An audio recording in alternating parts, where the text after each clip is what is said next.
Айпери Куланова 24 жашта. Анын бою болжол менен 130 сантиметр.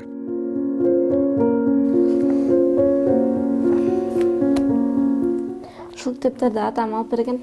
Ушуларды кайталап эметип койм кээде. Үйдө дагы Куран китептерим бар, бирок аларды атам алып берген. Айылда калды да бирок алар. Үйдө бош отурганда ошолорду окуйм. Каарманыбыздын атасы Чернобыль апатында кызмат кылган. Андагы радиоактивдүү нурлардын терс таасиринен кызы Айпери минтип ден соолугунан мүмкүнчүлүгү чектелип төрөлүп калган. Бул албетте бойго жеткен кыз үчүн чоң сокко. Бирок Айпери кейибейт.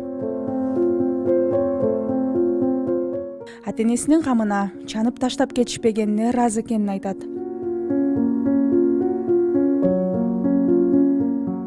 Каарманыбыз менен жолукканда эле дароо сүйлөшүп кеттим. Эл менен жакшы тил табышкан, позитивдүү кыз өз баянын айтып берди. Менин атым Айпери. 96-жылы төрөлгөм. Жашым 24-тө. Талас областынын Манас районунан болом.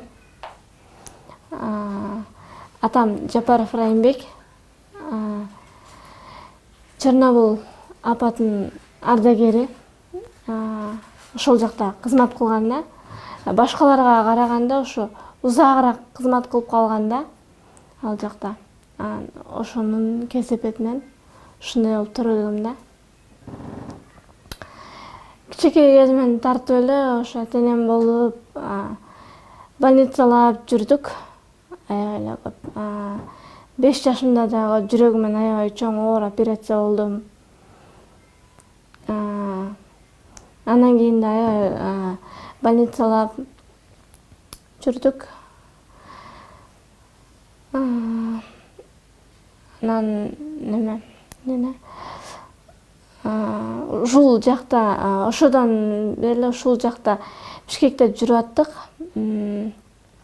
Улам больницаларга көрүнүп, врачтардын көзөмөлүндө болуп, ушинтип жүрүп аттык. Анан бул жактагы Панфилов, Кулатов эмесиндеги көзалистердин школунда окудум, мектебинде. Ал жакта окугандан кийин алып келип, караганга эме болуп, ата-энем кайра алып кеткен айылга. Айылга алып кетип, айылда, өбүстүн айылда Сөнбаев орто мектебинде окудум. Ошол жака атам сүйлөшүп киргизди. Кадимки мектепте? Ооба, кадимки эле кыргыз школ. Ошол жакта окудум. Ал жака ошо атам сүйлөшүп киргизди мени. Ал жакта окуганда дагы кыйынчылыктар болду. Мындай окуучулар башкача көздөр менен караса жаман болот экенсиң да. Окуучуларга кошулуп, ошолор менен чогуу жүрүп кыйын болду да. Башында баягы түшүнгөндөр да болду, түшүнбөгөндөр да болду. Кээ бир түшүнгөндөр эме кылып, түшүнбөгөндөр башкача сөздөр менен эме кылганда үйгө канча ыйлап келген күндөрүм да болду. Ата-энем да мен эме кылып ыйлап эме кылсам, ата-энем да кыйналып мени көрүп. Ошентип отуруп 11 класска чейин окудум. Анан 11 классты ошол жактан бүтүп, бул жака окуу жайга тапшырганга аракет кылдым.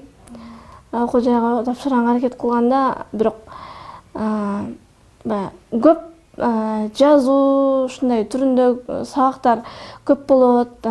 Биз деген практикаларга жөнөтөбүз. Жанында бирөө болуш керек деп ушинтип коюшту да. Кайда барбасын жанында жөлөгү, таягы болуп жүргөн атасынан айрылып калат. Мындай жоготууну кабыл алуу азыркыга чейин кыйын болуп турганын айтты. Ошо 11 классты бүткөндөн тартып ушул жактан Бишкекте врачтардын көзөмөлүндө болуп, ата-энем менен чогуу бул жакка келдик. Бул жака келип көчүп келдиңер. Бул жака ата-энем менен көчүп келип, ошо Каражыгач конушунда турдук. Атам 2-топто майып болгондуктан, ошо Чернобылга катышыпчы. 2-топто майып болгондуктан мен өзүм биринчи топто окумайбын, атам экинчи топто окумайт болгондуктан дагы эч жака жумушка алган жок. Анан ошо атам өзү эме кылып сүйлөшүп отуруп ошо немеге аптекага охранник болуп кирген. Ошол жакта иштеп жүрүп, ошо быйыл 20-августта жол кырсыгынан каза болуп калды. Өзүбүз жактан эле ошо Каражыгач конушунан эле жумуштан келаткан болчу. Жумуштан келатканда ошо жол тилкесинен өтүп баратканда коюп кетти да. Атам жоготкон мен үчүн дагы, баардыгыбыз үчүн аябай оор болду. Баардыгыбыздын тирегибиз болчу. Ошо атам мен үчүн аябай чуркап, эметип жүрдү. Каарманыбыз атасын эскерип, майыптеп таштап салбаганына ыраазы экенин айтат. Көптөр дагы айтып калчу ошо. Папам, атам менен ата-энемечи ошо. Силер азамат экенсиңерби? Кээ бирлер болот го, мындай деле балдарын таштап салып атат, силер азамат экенсиңер деп эме кылчу. Атакем ошо жакшы көрчү, мен аябай неме кылып, ошо мен үчүн көп аябай чуркап, аракет кылып, мен эме кылып, көзүмө карап, ушу Кудайым берип койгон кызым депчи. Неге мен таштайт элем депчи. Эс акылы эме жайында, Кудайга шүгүр деп.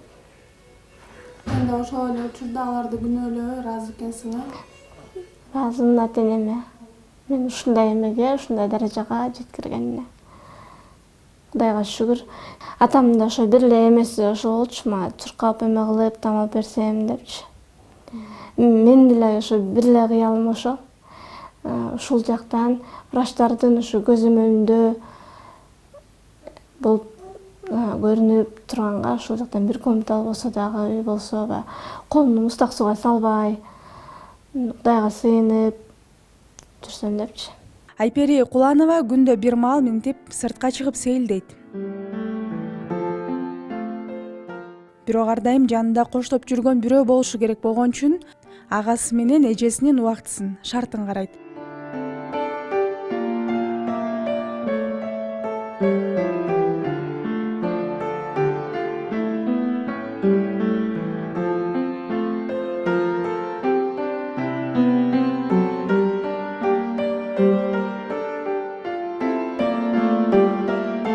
Сыртка чыгып минтип күндүн табынан кубат алып кайра кирет.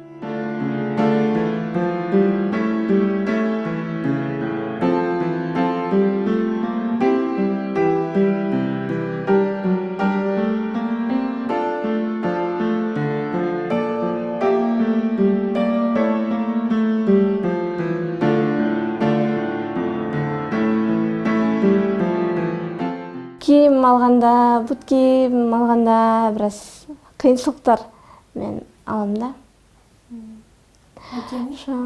Анткени ошо боюмда кичинекей болгондуктан, анан бутумда бир жагы шишик болгондуктан ошо тандаш мындай размери эме болуп ушундай болуп калат да. Табыш кыйын болуп калат да. Андан арал ден соолугунун азыркы абалын айтып берди. Көзүмдүн көрүүсү ошо төрөлгөнү ушундай. Төрөлгөндө ушундай болгондо ошо кийин бир аз чоңойгондон кийин больницага көрүнүп эме кылганда, анан бул жакта бир 2 жыл мурун Сабырбек Жумабековго мен төшүмдөгү чемерчек ичине, сөөк ичине кайрылып өсүп калгандыктан ошо көкүрөгүмдө. Ошондон больницага жаттым, Сабырбек Жумабековдо. Аябай чоң операция болот, чоң суммадагы операция болот, оор операция болот деп айтты. Текшерип, анализ эме кылып, бирок тилекке каршы ошо ичине кайрылып турган сөөк ошо жүрөгүмө какой-то миллиметр жакын болгондуктан коркушту кайра жасагандан. Наркоздон чыкпай калса деп да коркушту да. Ооруканалап жүрүп жашоосу өтүп аткан Айпери келечекте дарыгер болуп элге пайдам тийсе экен деген тилеги күч. Айпери Кулановага жардам берүүнү каалагандар экрандагы номер аркылуу байланышса болот.